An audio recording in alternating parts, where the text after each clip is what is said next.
It's always a challenge to talk about St. Mary. How do you encapsulate St. Mary in a few minutes or a few words? It's very hard. So I thought about starting with some small facts about the church and St. Mary and how the church honors St. Mary. We'll start with a trivia game. If any of the youth here know me, they know that I like trivia, and I like church trivia and Bible trivia. So let's start with church trivia. Is this the only feast for St. Mary? Is this the only feast for St. Mary? Well, this is St. Mary's congregation. I hope St. Mary's congregation knows. No. I wouldn't ask the question if this was the only one. In fact, we celebrate St. Mary's feast several times during the year. If you follow the Coptic calendar, you know today's date is the 8th of Misra. Yesterday was the 7th of Misra, which is, by the way, one of the feasts of St. Mary. The Annunciation of her birth. Archangel Gabriel announced to her parents, trivia, youth, her parents' names were Joachim and? Very good, very good. So yesterday was the feast of the Annunciation of her birth. And there are many other feasts. On the 21st of Tuba, we celebrate her departure. And remember, we never call death in this church. As Abuna says in the Vespers, it is not death, but a departure. We do not die, we depart to the second life, to the afterlife. So the 21st of Tuba is her departure. So what are we celebrating now? If her departure is on the 21st of Tuba, what are we celebrating now? Why are we here? Why are we here for 2 weeks? And what are we celebrating next weekend? The departure is usually the big feast for any saint. I heard somebody say it, her assumption. Her assumption. Assumption means when her body went up. Actually, you're only partly right. Because her assumption happened shortly after her departure. You've all heard the story of St. Thomas when he was in India and so forth. But the disciples wanted to see the blessing of her body in heaven. So they fasted for 2 weeks, and after 2 weeks our Lord said, okay, I will reveal to you her body in heaven, and the revelation of her assumption is what we celebrate. So her departure was in Tuba, 21st, and then her assumption, but today, or this week, next week rather, we celebrate the revelation of her assumption. Stahmiluni kida for a couple of minutes. I'm going to tell you something that was going on at home today. My wife decided she wanted to clean the basement. And like any good husband, I ignored it. No, sorry. I went to help her. And I came across a box of things that reminded me of some of the old. Who here has moved from house to house? We have about 7 boxes that have never been opened from every single house we've moved. I don't know what's in them. The same 7 boxes that we just take closed as is, who knows what's in them, and we just move them from house to house to house. Anyway, I came across one of those boxes, and it was full of some old things, and I came across, the youth will have no idea, or most of the youth will have no idea what this is. Have you ever seen anything like this before? The youth, or the younger youth, will have no idea what this is. Do you know what it is? Because you probably saw it on TikTok or Instagram or something, right? You didn't come across one. It's a negative. Back in the day, we didn't take pictures on our phones, believe it or not. We had something called film. And you had to put the film in the camera. This is before, electricity. No, I'm just kidding. Before iPhones, we had to have film. We put it in the film. The film went to the camera store to process the film. And then we would have a negative for every picture. So if you look carefully here, I'm not sure you can see it, there are 4 images on this sheet. And they represent 4 pictures that we got. And if we ever wanted more copies of the film, we couldn't cut and paste, we couldn't send it. We'd take this to the store and say, can you make more pictures from this negative? So I thought this was very interesting. I looked at it and I said, I can see who's in the picture, but I can't tell anything else. If you've ever looked at a negative, you can't really tell what the picture reveals. It's sort of like a shadowed version of the picture. But when you get the actual picture, you say, now I understand. Now I see what this negative held. I want to talk about St. Mary. I want to talk about her revelation through the ages, through the lens of a negative, understanding what's behind the picture when it's finally exposed and when it's finally processed. It is a form of art, actually. Photography is a form of art, and we're surrounded by art everywhere we go in the Coptic Church, icons everywhere. Let's pause for a minute and talk about the icon of St. Mary. The icon of St. Mary teaches us a lot. I'm not going to talk about iconography, don't worry, I'm not going to bore you to death. But the icon of St. Mary actually holds a lot of information. Every single icon holds a lot of information. I want you to remember this. We should never talk about an icon that we see an icon. No, we read an icon. We don't just see an image, we read the story through the icon. The beauty of iconography, especially Coptic iconography, is it reveals so much about the life of that person. Their features, the background, the colors, and so on and so forth tell us a lot about that person. So the correct way to talk about an icon is not to say, I saw an icon. No, I read an icon. You're reading the life story of that person through the icon. When we look at the icon of St. Mary, there are so many lessons we can learn.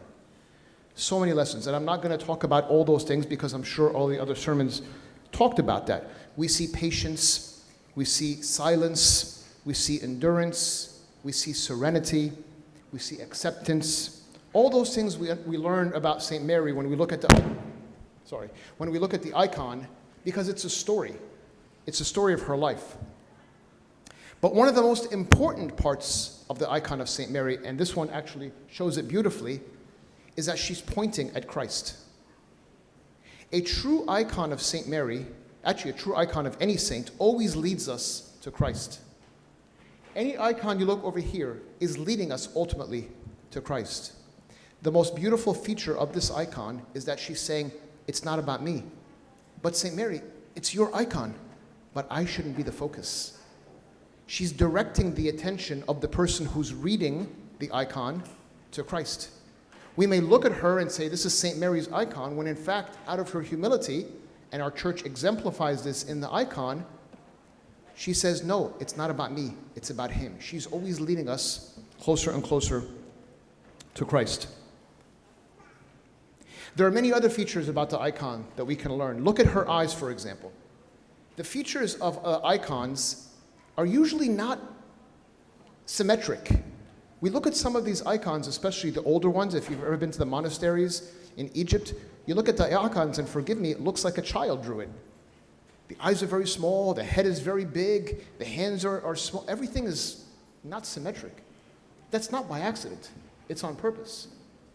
The church is reminding us, and the person who drew the icon or painted the icon is reminding us that the features that we take as important here are not the same as how God sees it.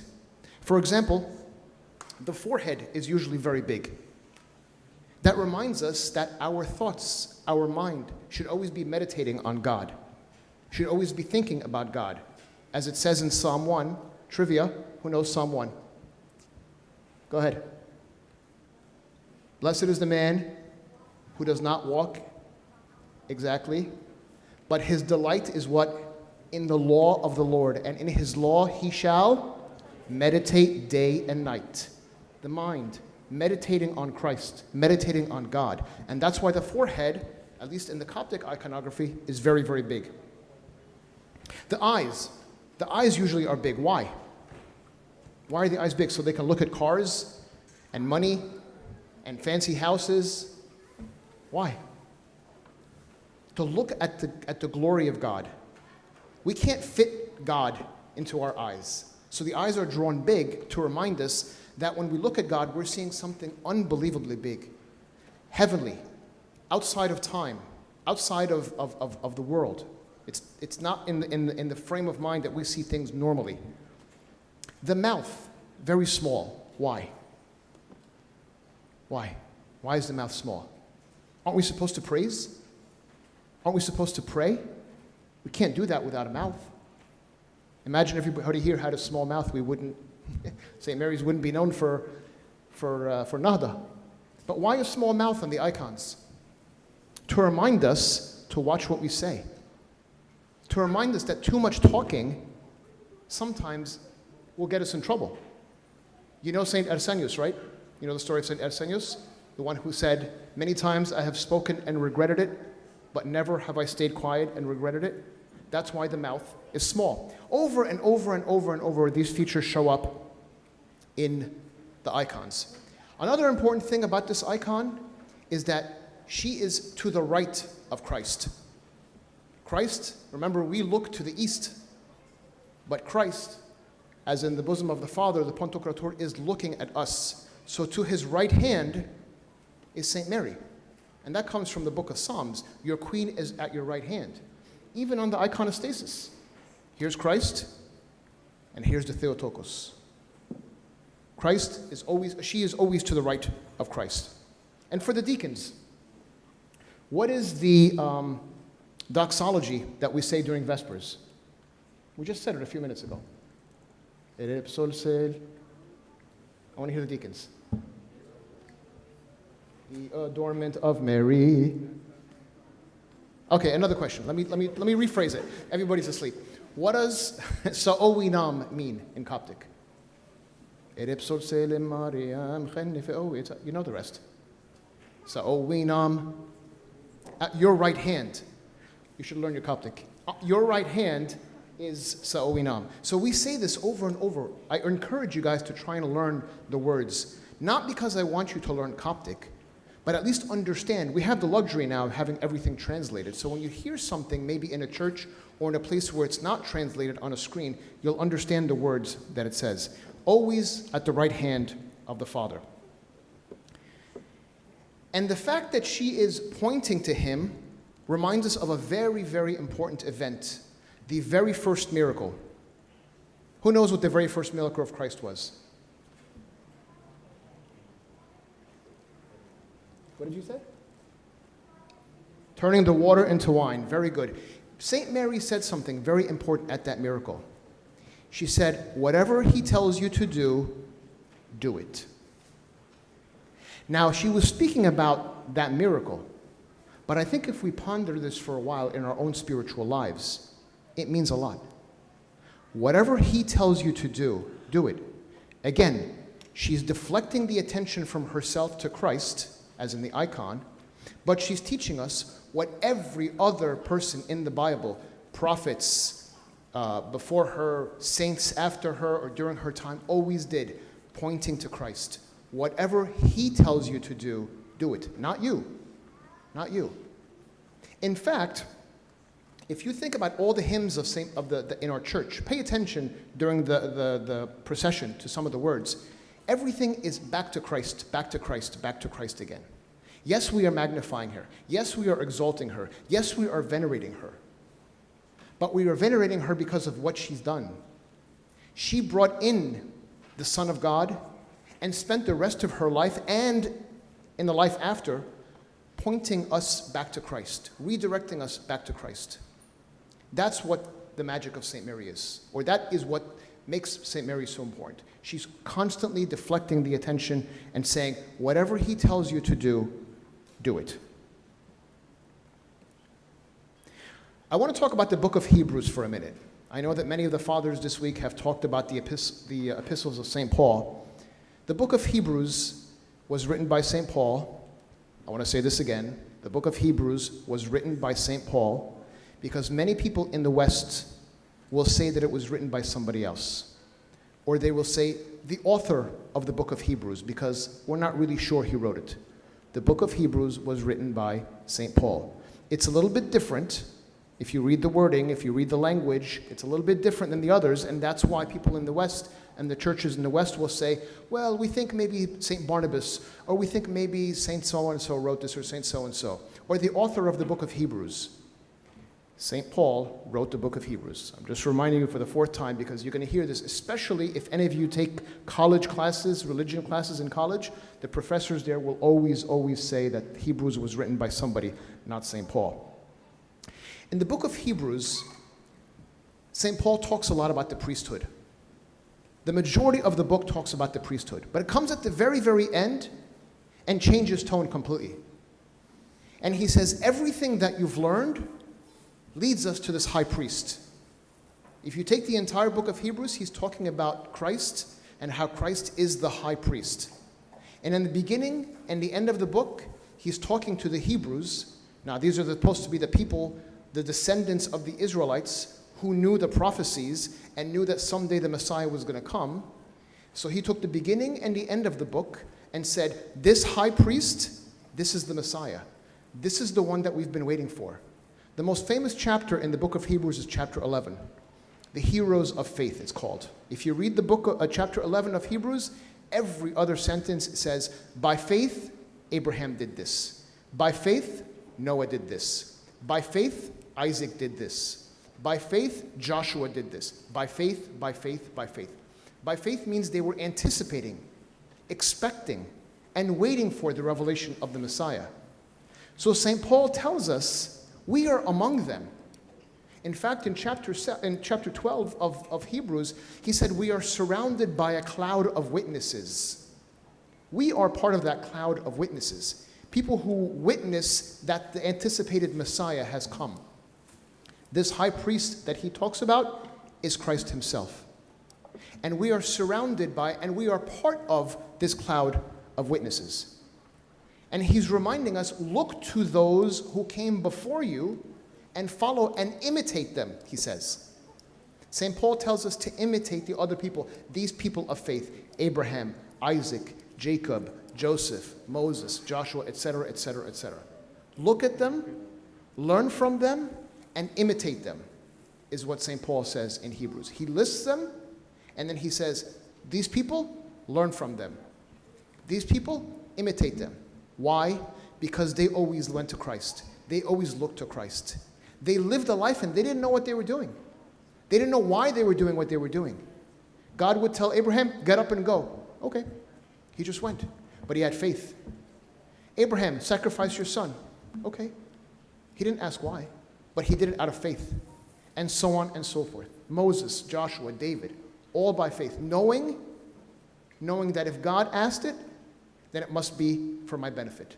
And ultimately, this will turn my attention to God and to the Messiah, which is to come. St. Mary is the same. St. Mary leads us to Christ all the time, not just through her icon, but in everything she did in her life. There's a beautiful hymn. I don't know if we're going to say it today. We'll see in a few minutes if it's Faypif Limen. Are we going to say Faypif Limen? Well, I'm going to say it? Mesh, okay. There's a beautiful line in this hymn that says, the pillar of light is St. Mary, or St. Mary is the pillar of light. When you hear pillar of light, what do you think of? Biblically, when you hear pillar of light, what do you think of? Moses, exactly. The people in Israel, or the Israelites, when they left Egypt, wandered in the desert for, trivia, how many years? Not exactly 40. 30, exactly. Just under 40 years, but let's just say 40 years. Lost. Completely lost. In fact, they've done studies and they found that where the Israelites were in Egypt, to get to the promised land in a straight line should have taken like 11 or 13 days or something like that. Not 40 years. 40 years they were lost. Because God told them, wherever the pillar of smoke leads you, follow it. And at night, wherever the pillar of fire leads you, follow it. So when we hear pillar of light, we hear guidance. We think somebody is leading me. We call St. Mary the pillar of light in this hymn because she is constantly leading us and turning our attention to Christ again. Now, what does this have to do with me? That's a beautiful story and nice examples and book of Hebrews and all that stuff. Okay. But I'm not here to learn about this. I want to hear about me. What does this have to do with me? Tell me what this has to do with me. Put myself, or put yourself in one of these icons. If somebody drew an icon of you, remember an icon, you read it, you don't look at it. You read the story. It's not just, well, he's wearing a nice suit and he shaved his head or cut his hair. In my case, no hair to begin with, but he looks nice in this picture, she looks nice in this picture. That's not what an icon does. An icon tells a story. If somebody drew an icon of you and I, when the person looks at that icon, what would they see? Would it lead them to Christ? Would it deflect their attention to Christ? It's something for us to ponder. Many, many people in the Old Testament, other than the ones that we've mentioned, led people to God without one word, without one sermon, without one miracle. And I want to talk about only one person today. Naomi. We all know the story of Naomi. I'll remind you if you don't know it or if you forgot it. Naomi and her husband and her two sons were originally from the nation of Israel. They moved to a different country, to Moab, which was not, they didn't worship God. Her two sons married two Moabite women. Eventually, Naomi's husband died and her two sons died. So it was just Naomi and her two daughters-in-law. Naomi looked at them and said, you know what, girls? Khalas, go back to your lives. Go back to your homes. Go back to your families. I don't have a husband and you don't have husbands either. Go back and start a new life again back home with your family.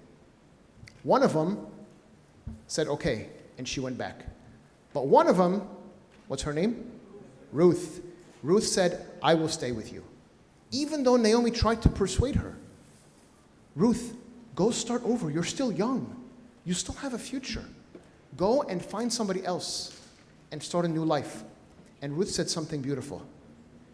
Your people shall be my people, and what? And your God shall be my God. We never hear about Naomi giving a sermon. We never hear about Naomi performing any miracles. We don't know much about Naomi other than she was the wife of this man, and she had two sons. That's all we know about her. But because of the influence that Naomi had on Ruth, Ruth said, Naomi, I will stay with you, and your people will become my people, and your God will become my God. That's an icon that we can draw and think about somebody leading others to God.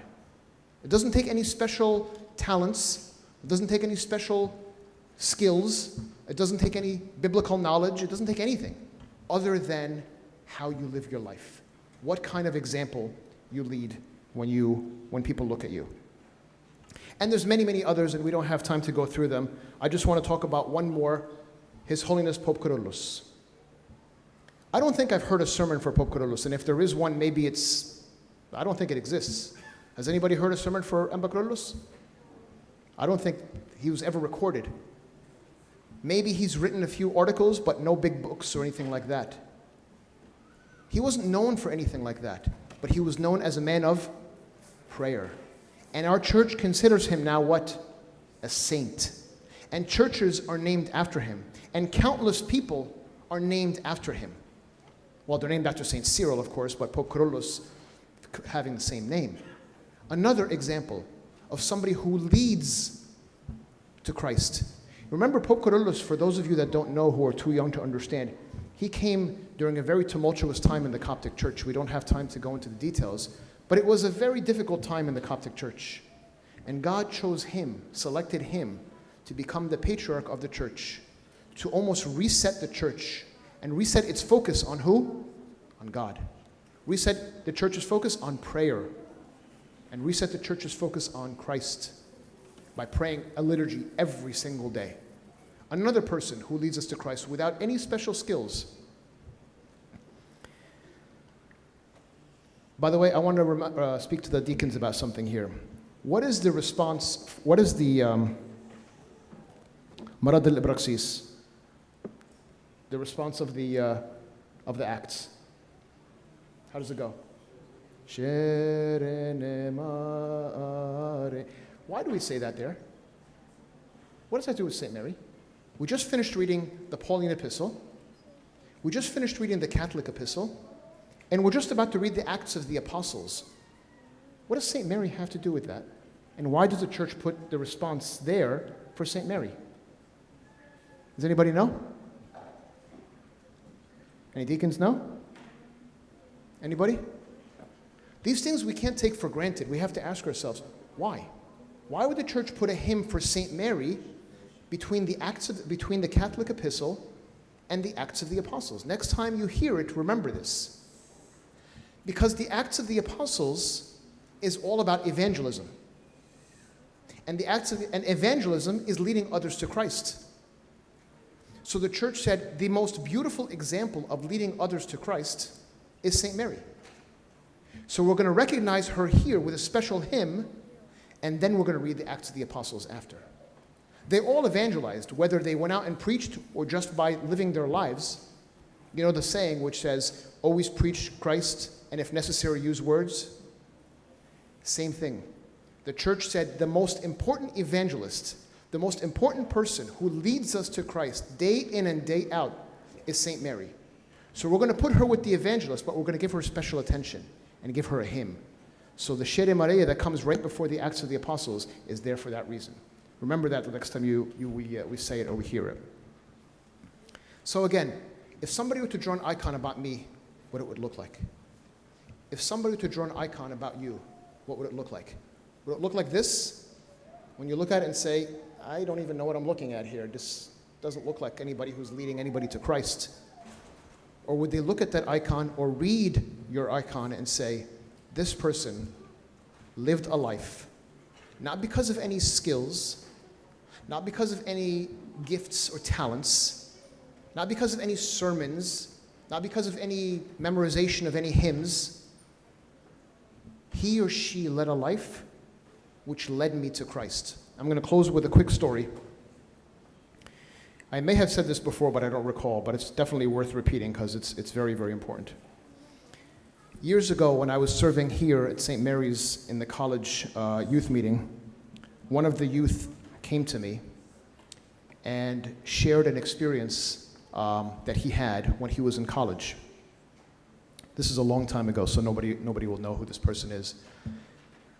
He said that he had a study group in college of his fellow classmates who were studying with him.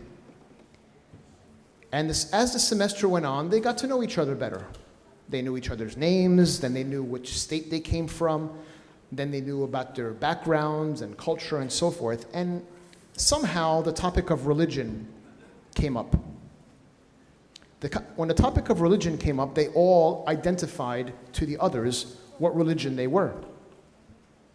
One of them said, I'm Jewish. And they started talking about Judaism and so on and so forth. Another one said he was an atheist. So they talked about atheism and so on and so forth. And I don't remember what the third one was, let's say Muslim or Buddhist or something, and they talked about that. And then this particular youth, they asked him, and what's your religion? He said, oh, I'm a Christian. The other three, their jaws hit the floor. And they said, are you serious? Wow, we never thought you were a Christian.